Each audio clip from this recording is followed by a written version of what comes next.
भगवान जब अवतार लिए हैं, जब प्रभु प्रकट हुए, हमने कल गाया भय प्रगट कृपाला दीन दयाला कौशल्या हितकारी। तो जब भगवान प्रकट हुए तो हुआ क्या कि हर्षित महतारी मां प्रसन्न हुई। क्यों प्रसन्न हुई? तो मुनि मन हारी, मुनियों के मन का भी हरण करने वाले उस अद्भुत स्वरूप को देख करके मां प्रसन्न हो गई। मुनियों के मन का भी हरण करने वाले भगवान के उस सुंदर स्वरूप को जब मां ने देखा, दर्शन हुआ, तो मां प्रसन्न हो गई। और प्रसन्न होने के बाद किया क्या? लोचन अविरामा, भगवान की सुंदरता देखिए। लोचन अविरामा तनु घन श्यामा निज आयुध भुजचारी। चारों भुजाओं में भगवान अपने शस्त्र धारण किए हैं। कमलवत नेत्र हैं प्रभु के, श्याम शरीर, श्याम वर्ण का शरीर है। दिव्य भगवान का विग्रह प्रकट हुआ। मां दर्शन कर रही हैं। गले में बनमाल है, भूषण बनमाला, नयन विशाला, शोभा सिंधु खरारी है। खर को, खर जैसे शत्रु का दमन करने वाले खरारी भगवान श्री नारायण शोभा के सिंधु हैं।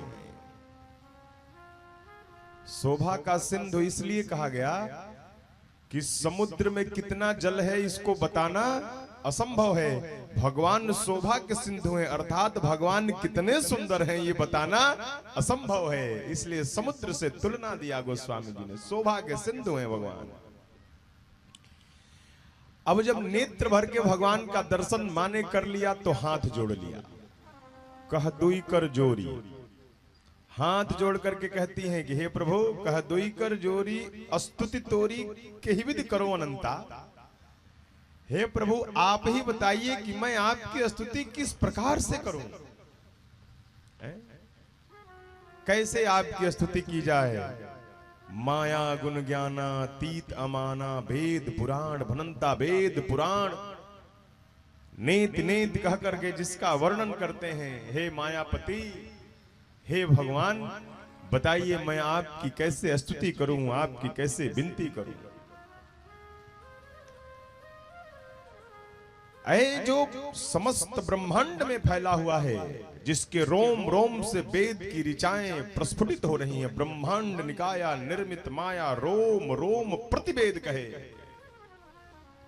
जिसके रोम रोम से वेद की ऋचाएं निकल रही हैं, जो समस्त ब्रह्मांड में व्याप्त है, ऐसे ईश्वर की मैं वंदना करूं तो कैसे करूं। भगवान ने कहा कि मां, मैं तो आपका पुत्र हूं। नारायण ने क्या कहा? मां, आपको स्तुति करने की आवश्यकता नहीं है, मैं तो आपका पुत्र हूं। मां ने कहा, इतना बड़ा पुत्र? किसी का इतना बड़ा पुत्र होता है? तनिक आप विचार तो करिए कि अगर मैं किसी से कहूंगी कि मेरा इतना बड़ा पुत्र है, कोई मानेगा?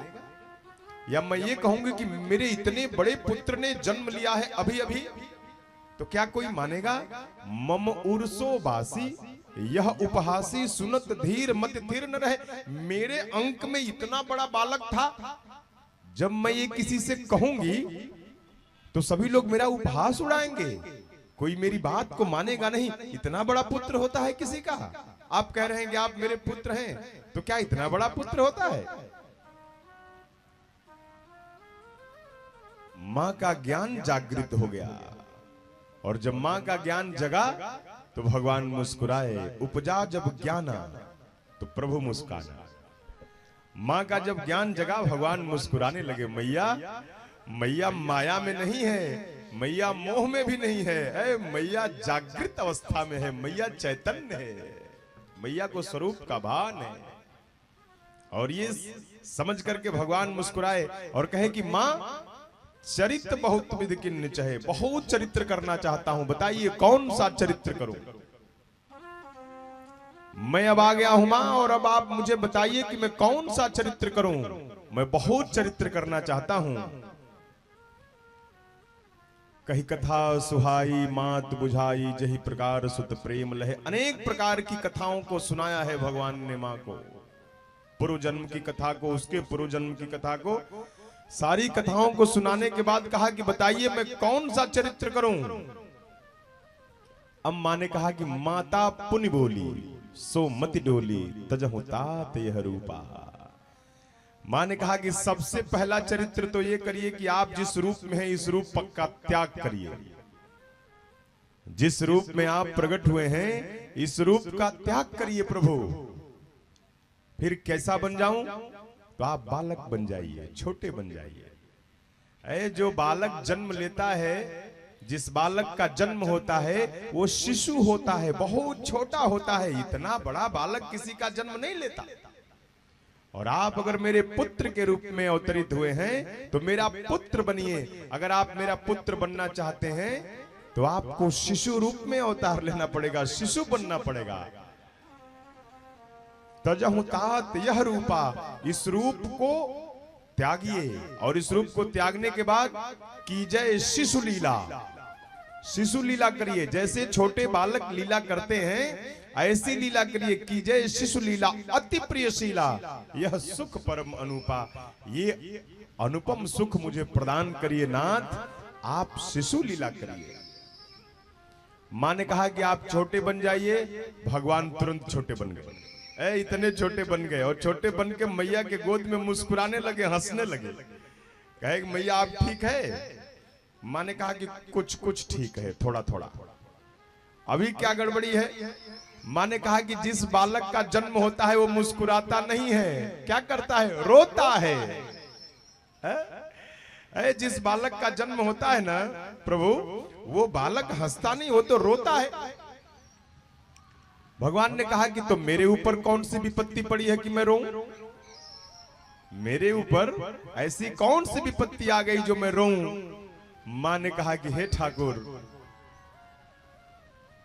अपने ऊपर विपत्ति आती है तो संसार रोता है, और भक्तों के ऊपर विपत्ति आती है तो आपके आंख से आंसू निकलते हैं। ये तो आपका स्वभाव है। आज संसार के ऊपर विपत्ति आई है। आज इस संसार में संतों के ऊपर, गौ के ऊपर, धरती के ऊपर, महात्माओं के ऊपर, देवताओं के ऊपर विपत्ति आई है। और उनकी विपत्ति देख करके, सुन करके, उनका कष्ट देख करके, भक्तों का कष्ट देख करके भगवान के आंख से आंसू तो निकल ही जाते हैं। इसलिए आज आपको रोना पड़ेगा। और एक और कारण है नाथ, आज तक आपके भक्तों ने आपको रो रो करके बुलाया है। ध्यान से सुनिएगा।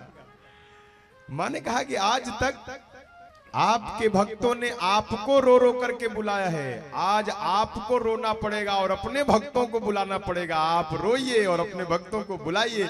जब तक आप रोएंगे नहीं तब तक ये पता ही नहीं चलेगा कि आपका आगमन हो गया।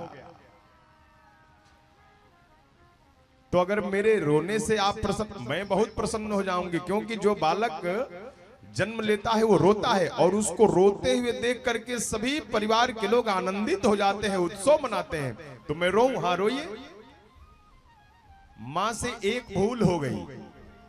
मां ने ये तो बताया कि रोना है, मैया ने ये बताया भगवान से कि रोना है, लेकिन ये नहीं बताया कि कितना रोना है और कब तक रोना है।